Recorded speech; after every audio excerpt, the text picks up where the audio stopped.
Hari kedua serangan Israel ke Iran, kepulan asap membumbung tinggi dari sejumlah kawasan saat pesawat tempur Israel menghantam ibu kota Iran, Teheran.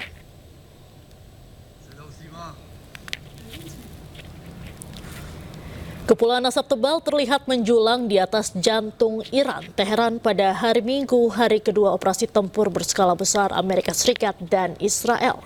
Suara ledakan terdengar dari kejauhan. Sementara itu, gambar lain menunjukkan Teheran diselimuti awan asap hitam tebal. Hujan serangan terjadi sehari pasca meninggalnya pemimpin tertinggi Iran, Ali Khamenei.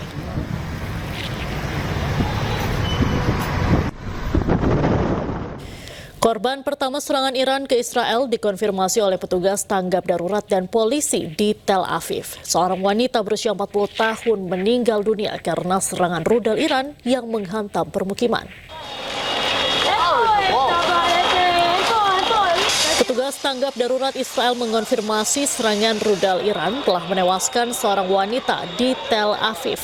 Korban jiwa pertama dikonfirmasi oleh layanan darurat Israel Magen David Adom sejak serangan pertama ke wilayah udara Israel.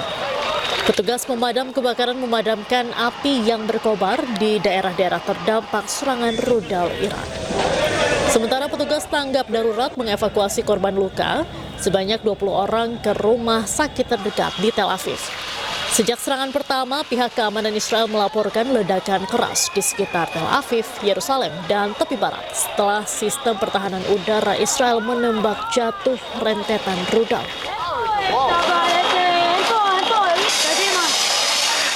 Korban tewas akibat serangan brutal Amerika Serikat dan Israel terus bertambah. Media lokal Iran Bulan Sabit Merah menyebut lebih dari 200 orang tewas dalam serangan di Iran.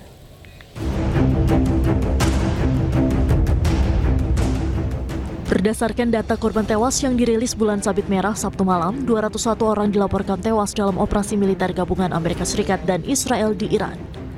Selain itu, dilaporkan 747 warga terluka akibat rangkaian serangan Israel dan Amerika Serikat. Serangan itu dilaporkan menghantam 24 dari 31 provinsi di Iran.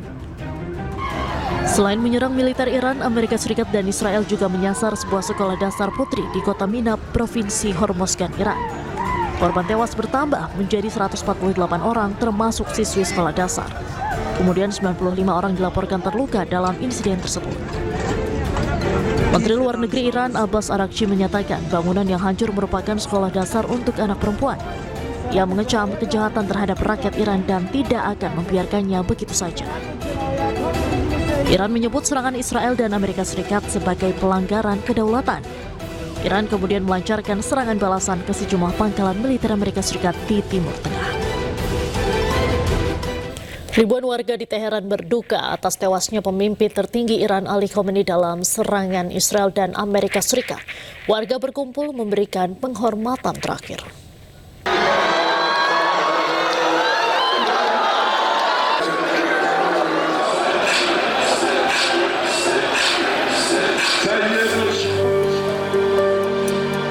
Tangis histeris ribuan warga Iran menyelimuti kota Teheran menyusul pengumuman kematian Ayatollah Ali Khamenei, pemimpin tertinggi Iran.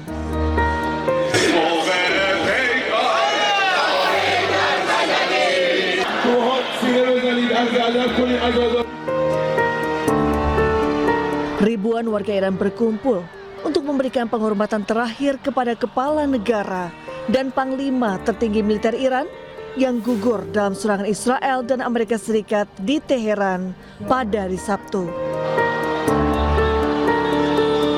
Mengenakan pakaian serba hitam sebagai simbol duka, nampak para pelayat menangis sambil melambaikan bendera Iran dan mengangkat foto mendiang pemimpin mereka.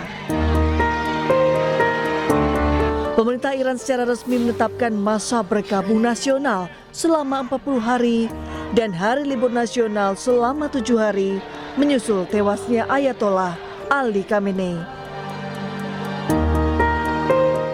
Sebelumnya Iran mengeluarkan pernyataan resmi terkait kabar kematian Ayatollah Ali Khamenei dalam serangan Israel dan Amerika Serikat. Pemimpin tertinggi Iran itu telah terkonfirmasi tewas. Inna lillahi wa inna ilaihi raji'un.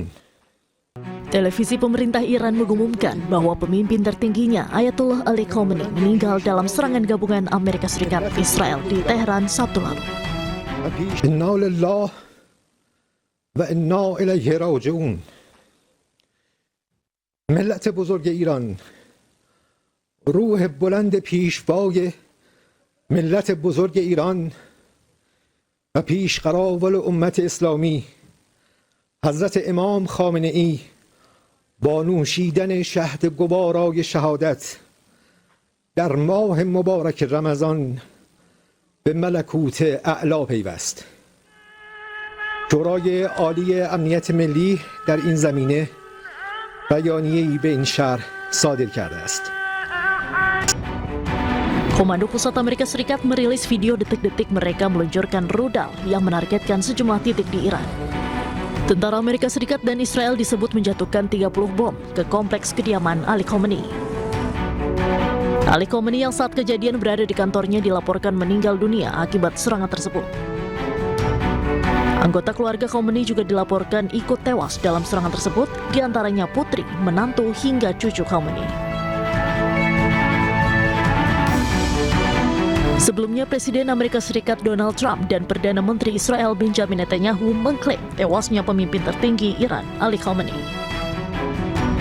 Trump mengumumkan kematian Khamenei melalui jaringan media sosial miliknya, sementara Netanyahu mengumumkan hal ini melalui konferensi pers. הבוקר במתקפת פתע עוצמתית השמדנו בלב טהרן את המתחם של הרודן חמינאי. במשך 3.5 עשורים רודן אכזר זה שלח טרור לרחבי העולם, אמלל את עמו ושקד כל הזמן בלי הרף על התוכנית להשמדת ישראל. התוכנית הזאת איננה, ורבים הסימנים שגם הרודן הזה איננו. Pemerintah Iran sendiri telah menyatakan 40 hari masa berkabung nasional dan 7 hari libur nasional menyusul pembunuhan pemimpin tertinggi mereka. Pemimpin tertinggi Iran Ayatollah Ali Khamenei merupakan seorang ulama sekaligus kepala negara dan panglima tertinggi militer Iran selama lebih dari 36 tahun. Khamenei merupakan tokoh penting dalam revolusi Iran tahun 1979.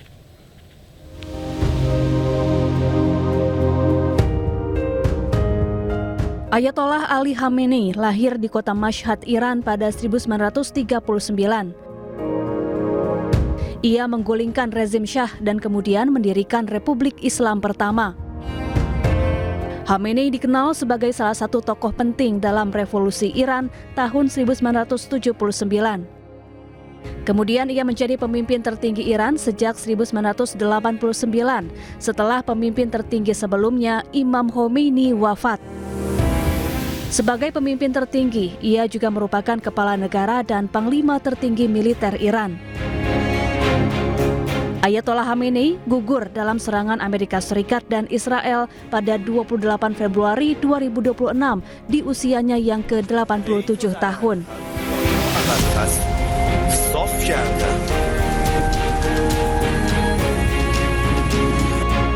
Kedua negara melihat pemerintah Iran sebagai ancaman keamanan terhadap Amerika Serikat dan sekutunya, khususnya terkait program militer dan kapasitas rudal Iran. Ketegangan geopolitik antara Iran dengan AS Israel telah terjadi sejak revolusi Iran 1979.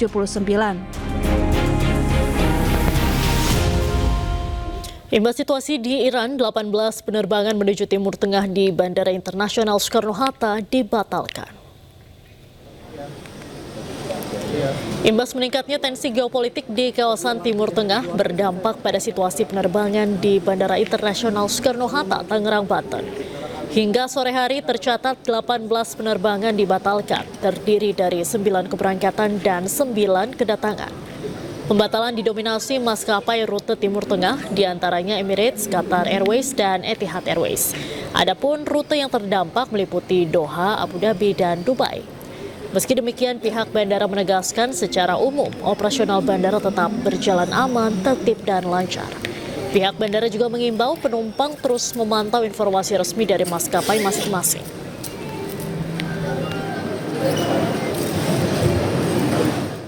Dan untuk mengetahui informasi terkini, kami bergabung dengan rekan Hasnugara dari Bandara Soekarno-Hatta, Tangerang, Banten. Selamat malam Hasnugara, apakah masih ada penumpukan penumpang di sana?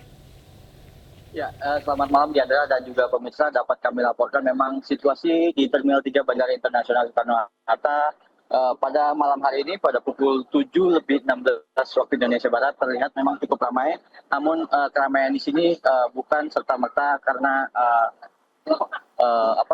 tidak dilayani ke rute Timur Tengah, melainkan mereka yang hendak pergi menuju rute Jepang. Demikian, Diandra. Kemudian juga pengelola Bandara Soekarno-Hatta mencatat melayani 39 rute ke Timur Tengah, di mana 20 kedatangan dan 19 itu keberangkatan. Ya, adapun maskapai yang terdampak pada malam hari ini sejumlah 18 penerbangan, yaitu diantaranya ke rute Abu Dhabi, Dubai, dan juga Doha. Demikian, Diandra. Berarti saat ini total sudah ada berapa maskapai yang mengalami pembatalan? Ya, hingga pada malam hari ini tercatat tadi pengelola Bandara Soekarno-Hatta memberitahu informasi kepada kami ada sebanyak 18 penerbangan, di mana masing-masing diantaranya maskapai Emirates, Etihad, dan juga Qatar. Ya, kita bisa lihat Diandra, situasi memang kalau tadi sore menjelang malam penumpang melakukan reschedule maupun refund seperti itu pada counter-counter yang terdampak seperti Etihad, Qatar, dan juga Emirates. Namun begitu pada malam hari ini mereka sudah tidak melayani. Kemudian yang tadinya di depan pemirsa ini ada rute counter untuk tujuan Doha, yaitu Qatar. Cuma pada malam ini sudah diganti dengan rute untuk ke Jepang, yaitu maskapai dari ANA Airlines dan juga sebelahnya Japan Airlines. Ya, Diandra, perlu diketahui memang hingga saat ini situasi masih memanas dan memang 3 maskapai yang melayani rute ke Timur Tengah masih belum bisa melakukan pelayanan untuk membawa para penumpang ke tujuannya masing-masing. Demikian.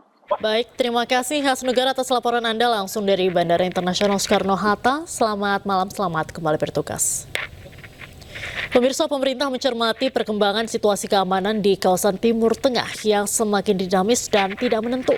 Dengan mempertimbangkan aspek keselamatan dan perlindungan jemaah, pemerintah mengimbau jemaah umroh yang dijadwalkan berangkat dalam waktu dekat untuk menunda keberangkatannya. Kami menghimbau kepada seluruh jamaah umroh yang akan berangkat dalam waktu dekat untuk menunda keberangkatan sementara sampai dengan waktu yang tidak ditentukan atau sampai dengan kondisi sangat kondusif untuk keamanan dan kenyamanan seluruh warga negara Indonesia yang akan menunaikan ibadah di Tanah Suci. Balas dendam atas serangan Amerika Serikat dan Israel, Iran menutup Selat Hormuz. Tidak ada satupun kapal yang diizinkan untuk melintas.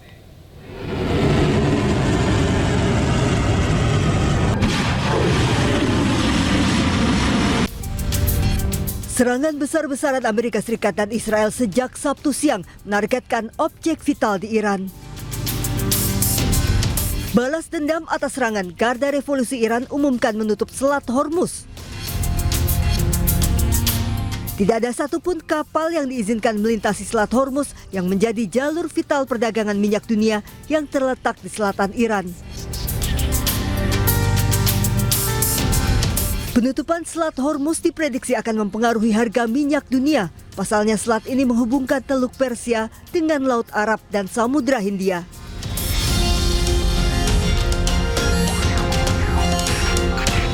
Bagian besar ekspor minyak dari negara-negara besar regional harus melewati Selat Hormuz, diantaranya ekspor minyak dari Arab Saudi, Irak, Uni Emirat Arab, Qatar, Iran, dan Kuwait. Sekitar 20% atau 20 juta barel minyak mentah setiap harinya melintas melalui Selat Hormuz untuk konsumsi global.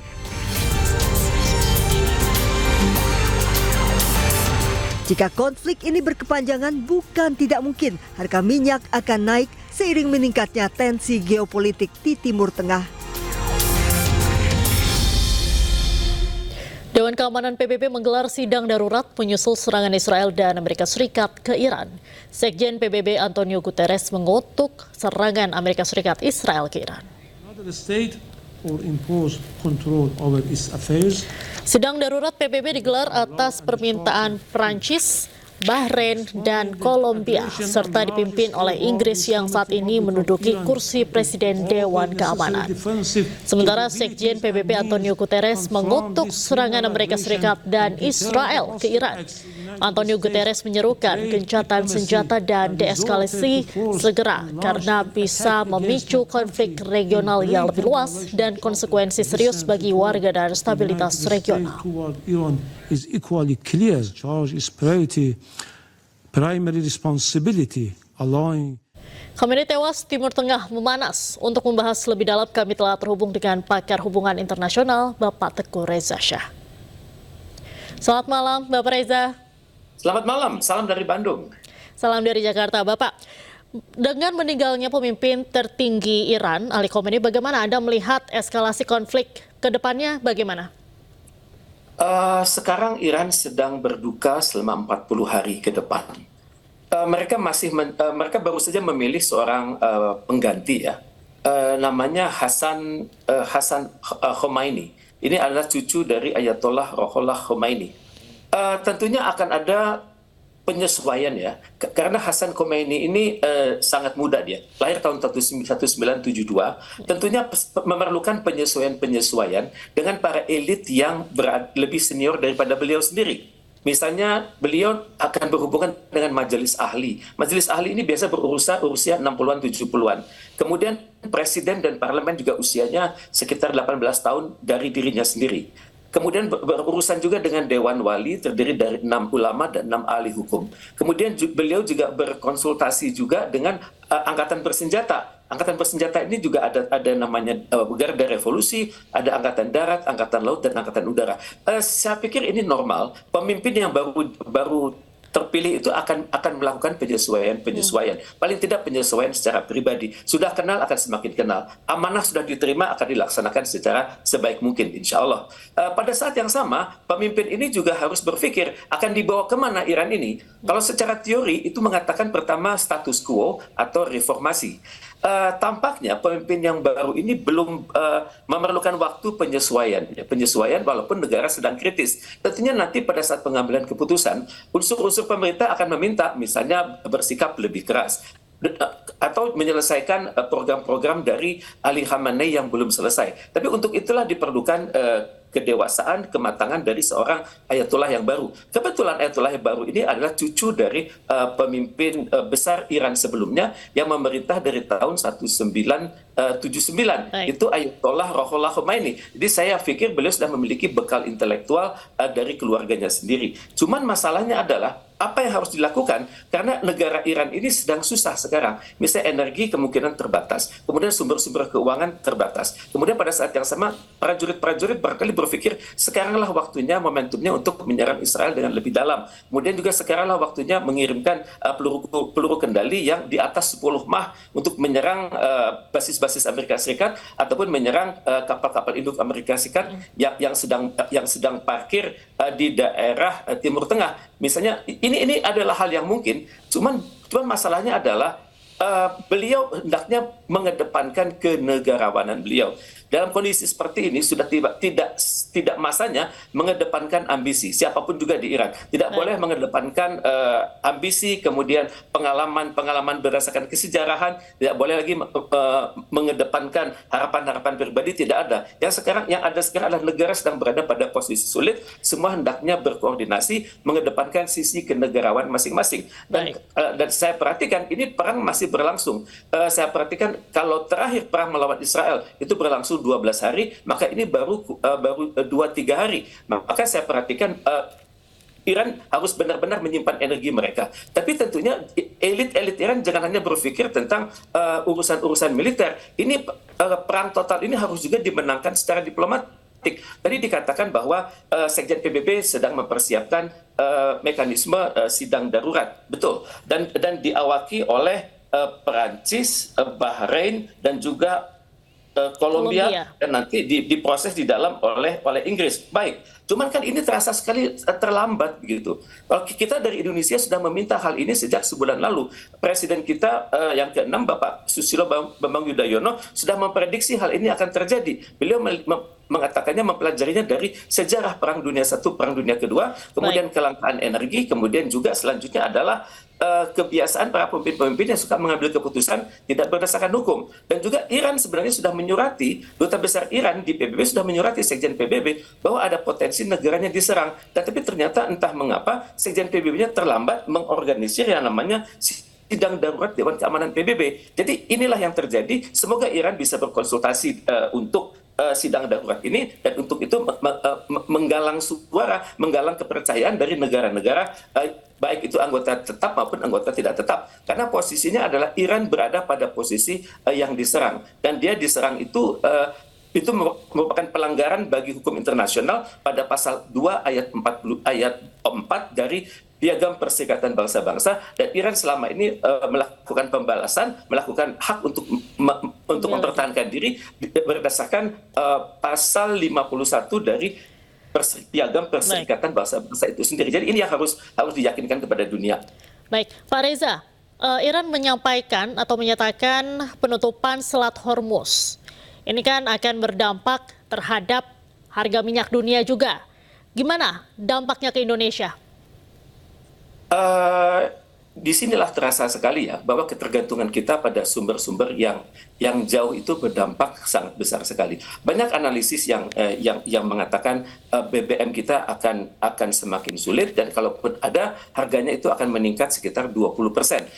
Saya belum memiliki angka yang pasti ya, tapi yang jelas tutupnya Selat Hormuz ini bukan hanya mempersulit kita, dia mempersulit semua negara di dunia. Terutama sekali Selat Hormuz ini adalah jalur khusus untuk menghubungkan kawasan Persia dengan Teluk Oman dan juga dengan Lautan Arabia. Kemudian dari situ barulah minyak-minyak itu meluncur hingga tiba lewat Selat Malaka. Jadi terbayang kalau terputus satu hari, barangkali persentasenya juga menaik terus. Saya tidak memiliki catatan bagaimana kenaikan, tapi yang jelas siapa yang mengontrol Selat Hormuz itu saat ini adalah, ya pertama adalah Oman, karena berada di perairan Oman, kemudian juga setengah dari perairan teritorial Iran. Kemudian juga dikendalikan oleh yang namanya International Maritime Law and the United Nations Convention on the Law of the Sea. Dalam kondisi yang saat ini itu terasa sekali Iran akan mengupayakan agar kapal-kapal itu tidak ada yang masuk dan tidak ada yang keluar, karena tidak diketahui. Mungkin saja ada kapal-kapal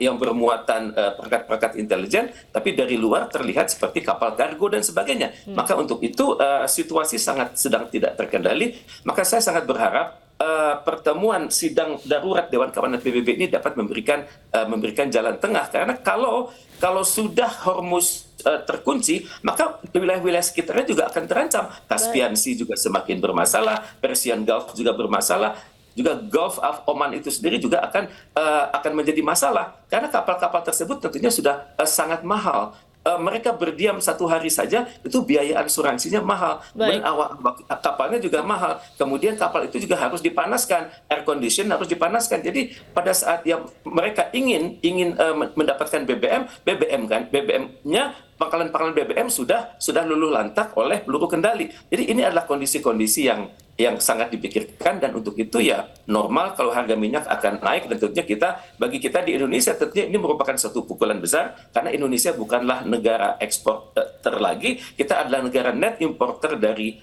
minyak dunia. Dulu kita adalah anggota OPEC, sekarang hanya anggota saja, tapi tidak merupakan eksportir dari minyak untuk dunia. Baik, terakhir Pak Reza, Presiden Prabowo Subianto ini menawarkan diri sebagai mediator konflik AS, Israel, dan juga Iran. Anda melihatnya seperti apa? Realistis tidak? Sebagai Indonesia ini realistis ya, karena kita memiliki tanggung jawab konstitusional untuk turut memelihara perdamaian dunia. Tapi nanti begitu masuk ke dalam hal-hal yang teknis, tentunya kita juga harus berpikir bahwa pembicaraan untuk menjadi moderat, untuk bisa menjadi mediator, itu harus mendapat persetujuan dari pihak-pihak yang bertikai.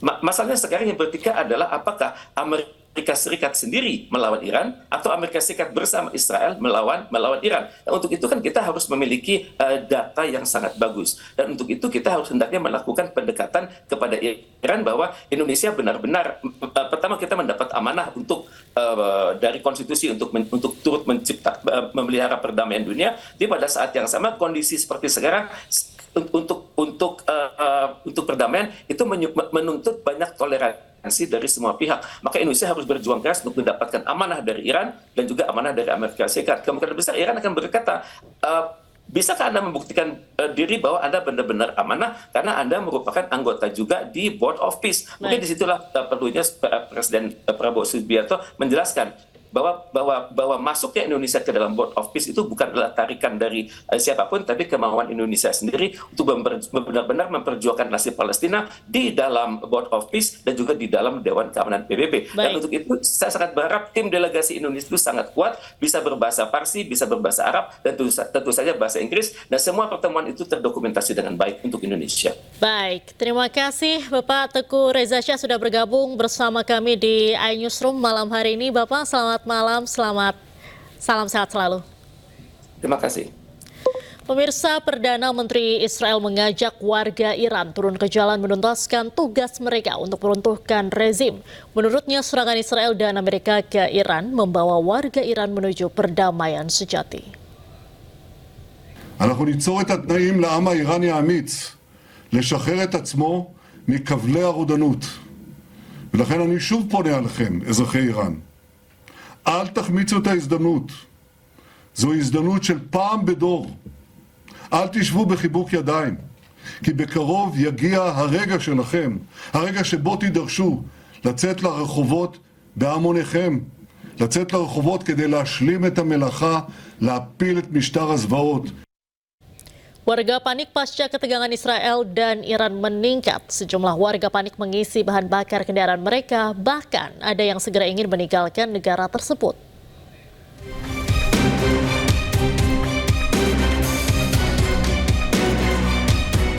Antrean panjang terlihat di stasiun pengisian bensin di seluruh Ramallah pasca serangan Israel dan Iran. Warga khawatir bahwa eskalasi dari ketegangan antara kedua negara ini semakin tinggi dan menyebabkan harga minyak melejit.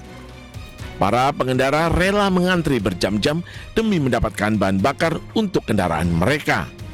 في مبالغ في التخوف ما فيش قطع للسولار لحد الان ما فيش حكي بس الناس خلص سمعت في الحرب فالناس تخوفت من الموضوع السولار البنزين الغاز كل هاي الاشياء الناس تتدافق عليها السوبر ماركت تروح بتلاقيش مكان الناس خلص تخوفت من الموضوع رغم انه لحد الان حتى الكاسيات بتقول لك في موجود. Sementara itu, sejumlah warga yang ingin melakukan penerbangan mengalami pembatalan. Salah satu maskapai yang menyampaikan pembatalannya adalah Turkish Airlines. Pembatalan mencakup seluruh penerbangan di seluruh Timur Tengah. Banyak warga yang terganggu perjalanannya, terutama warga yang panik ingin meninggalkan daerah Timur Tengah seperti penerbangan dari Iran, Irak, Suriah, Lebanon, Yordania, Qatar, Kuwait, dan Uni Emirat Arab.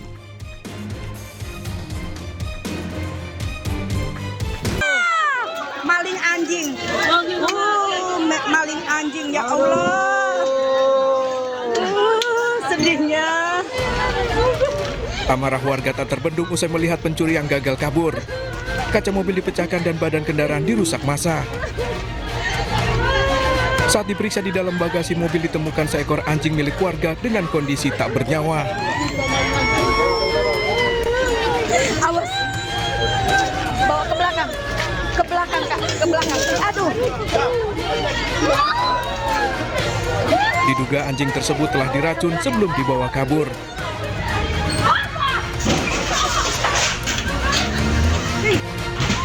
Sebelumnya, suasana tegang perumahan Permata Laguna Batu Aji Batam mendadak berubah gempar saat teriakan maling memecah keheningan dan mengundang warga keluar rumah.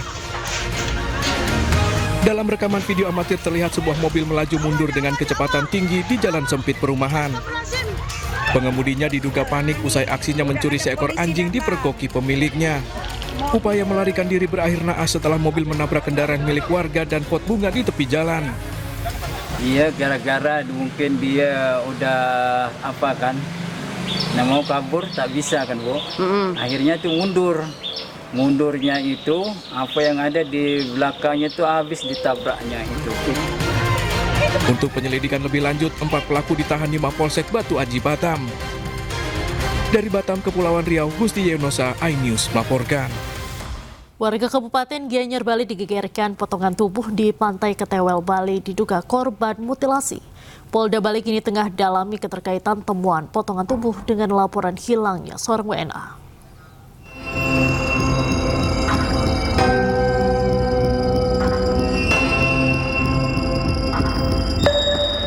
Warga di sekitar Pantai Ketewel, Gianyar, Bali digegerkan dengan temuan sejumlah potongan tubuh manusia yang tersebar di 8 titik di muara Sungai Wosteben, Kamis 26 Februari 2026.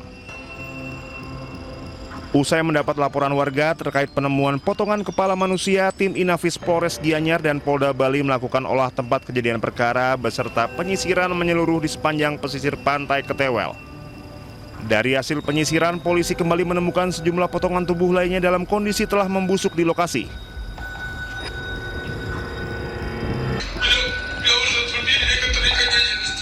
Polda Bali menduga kuat potongan jenazah tersebut merupakan korban mutilasi dan kini tengah mendalami keterkaitannya dengan laporan hilangnya seorang warga negara asing. Akibat kondisi jenazah yang telah membusuk, tim forensik belum dapat mengidentifikasi kondisi potongan tubuh, jenis kelamin, serta kewarganegaraan korban dari pemeriksaan fisik. Saat ini tim forensik baru melakukan pemeriksaan luar terhadap jenazah karena permintaan dari penyidik.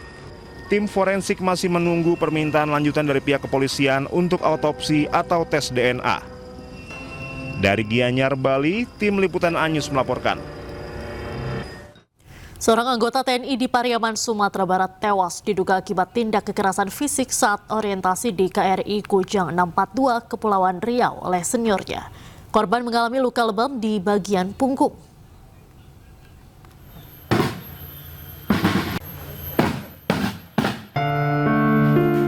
Suasana haru menyelimuti Korong Pawah Nagarisi Cincin, Padang Pariaman. Jenazah Serda Ade Ardian Rahmadana dimakamkan secara militer. Sebelumnya korban lemas hingga harus dibopong oleh teman-temannya di Pantai Sakera, Tanjung Uban, Kepulauan Riau. Korban sempat mendapat perawatan di rumah sakit. Hasil visum mengungkap lebam luas akibat benda tumpul di punggung korban. Usut, tegakkan hukum. Saya tegaknya minta keadilan. Kasus penganiayaan oleh senior kerap kali terjadi. Sebaiknya aturan ditegakkan secara jelas. Dari Padang Pariaman, Sumatera Barat, Eka Guspriyadi, iNews melaporkan.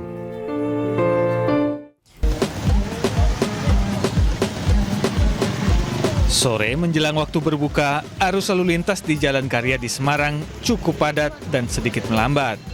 Bukan karena kemacetan, melainkan karena ada deretan sosok hantu yang berdiri di tepi jalan sambil membagikan takjil.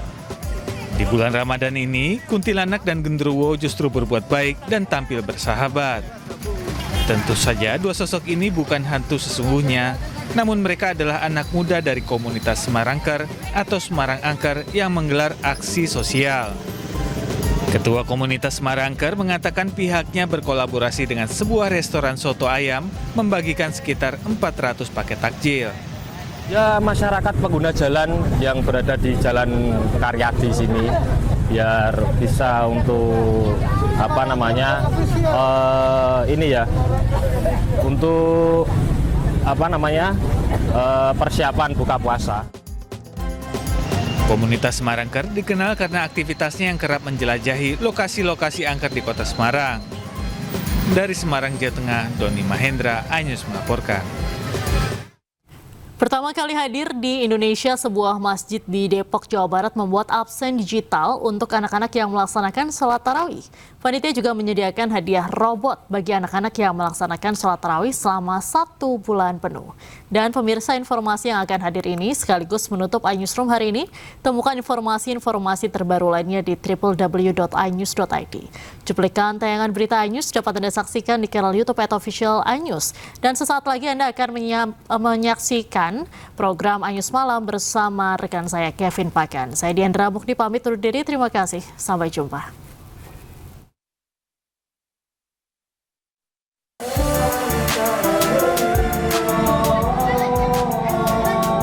Masjid Al-Marjan di Perumahan Permata Depok Regensi Cipayung, Depok, Jawa Barat membuat gebrakan yang baru dan kekinian guna memotivasi anak-anak usia dini menjalani ibadah sholat tarawih.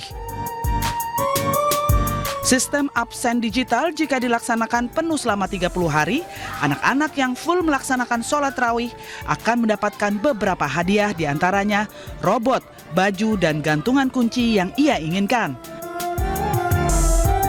Program absen digital ini pun bisa dijangkau oleh para orang tua untuk memantau kehadiran sang anak di masjid dalam melaksanakan sholat tarawih. Antusias anak-anak nampak saat usai jalani ibadah tarawih. Berbaris gunakan absen digital dengan menggunakan scan QR. Wajah dan nama terpampang di layar besar masjid. Karena di sini acaranya seru banget. Kesulitan nggak saat mengakses ini?